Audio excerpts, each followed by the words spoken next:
ఈరోజు దేవుని వాగ్దానం యెషయా గ్రంథము 51వ అధ్యాయం 16వ వచనం. నా చేతి నీడలో నిన్ను కప్పి ఉన్నాను, నా చేతి నీడలో నిన్ను కప్పి ఉన్నాను. ఈ వాగ్దానం పెద్ద ప్రవక్తలలో ఒకరైన యెషయా ప్రవచించింది.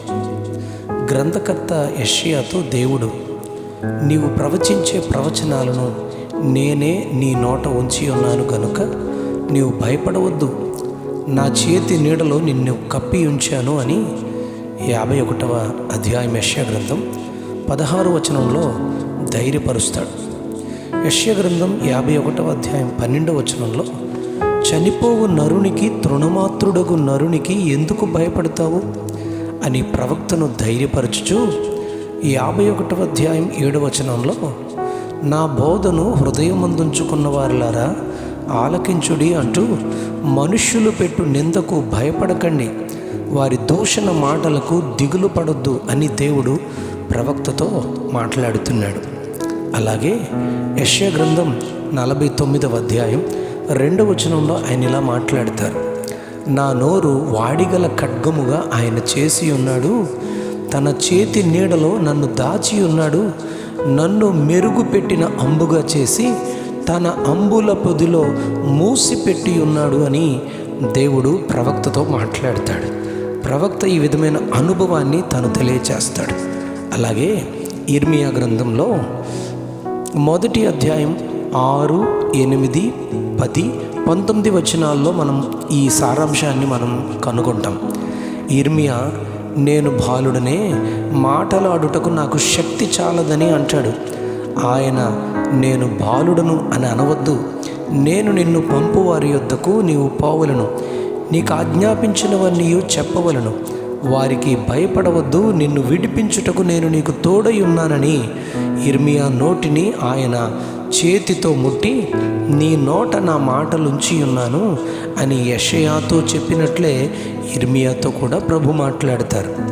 ఇలాగే మోషే కూడా నిర్గమకాండం 4వ అధ్యాయంలో 10వ వచనంలో, నేను మాట నేర్పరిని కానని, నోటి మాంద్యము నాలుక మాంద్యము గలవాడనని దేవునితో చెబుతూ, మోషే యొద్దకు నేను వెళ్ళడానికి, ఇజ్రాయేలు ప్రజలను ఐగుప్తు అనే దాస్యము నుండి బయటకు తీసుకుని రావడానికి నేను మాట్లాడడానికి సరిపోను అని అంటాడు.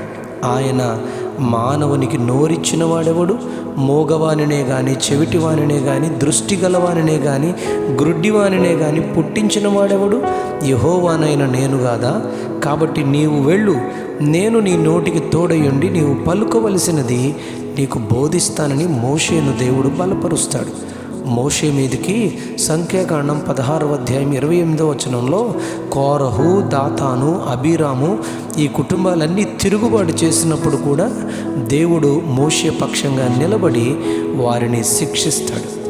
దేవుని మాటను నోట పెట్టబడి దేవుడు పంపిన తన సేవకులను కానీ, ఆయన వాక్యమును ఘనపరిచి నీతిమంతులుగా జీవించు వారినే కానీ ఆయన తన చేతి నీడలో కప్పి ఉంచినట్లు ఎందరినో ఆయన తన గ్రంథమందు మనకు సాక్షులుగా ఉంచుతారు.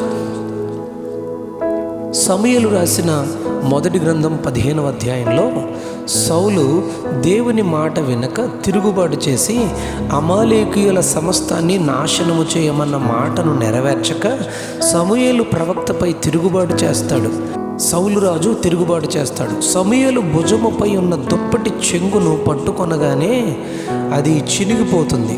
సౌలు రాజు గనుక ఏమైనా చేయగలనని అనుకుంటాడు.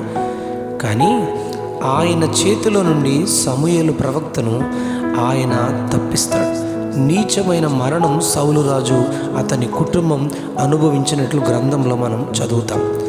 అలాగే అహాబు, యెజెబెలు కూడా ప్రవక్త అయిన ఏలియాను ఎంతో బెదిరించి తిరుగుబాటు చేసి చంపేద్దామని చూస్తారు. కానీ దేవుడు 1 రాజుల గ్రంథం 17వ అధ్యాయంలో 3వ వచనంలో, ఏలియాను కెరీతు వాగు దగ్గర దాచి కాకోలములతో ఉదయాస్తమయ కాలంలో రొట్టెతో మాంసముతో పోషిస్తాడు.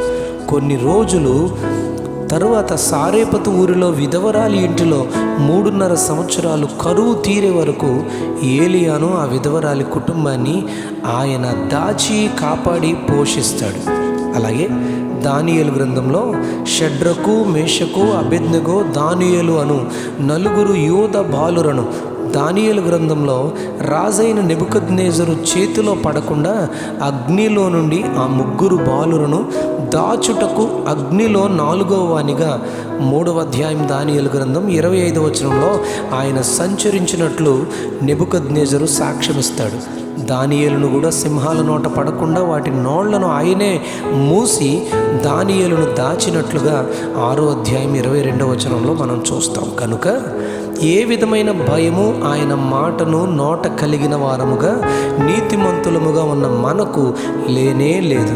ఆయన చేతి నీడలో మనలను కూడా కప్పి తన మాటను మన నోట విడుదల చేసి అనేకుల క్షేమము కొరకు, రక్షణ కొరకు, నిత్య జీవమును వారిని నడిపించుట కొరకు ఆయన వాడుకొనుటకు సమర్థుడు. కాబట్టి ఆయనే తన శక్తిని అనుగ్రహించి మనలను దాచునుగాక. Amen, amen, amen.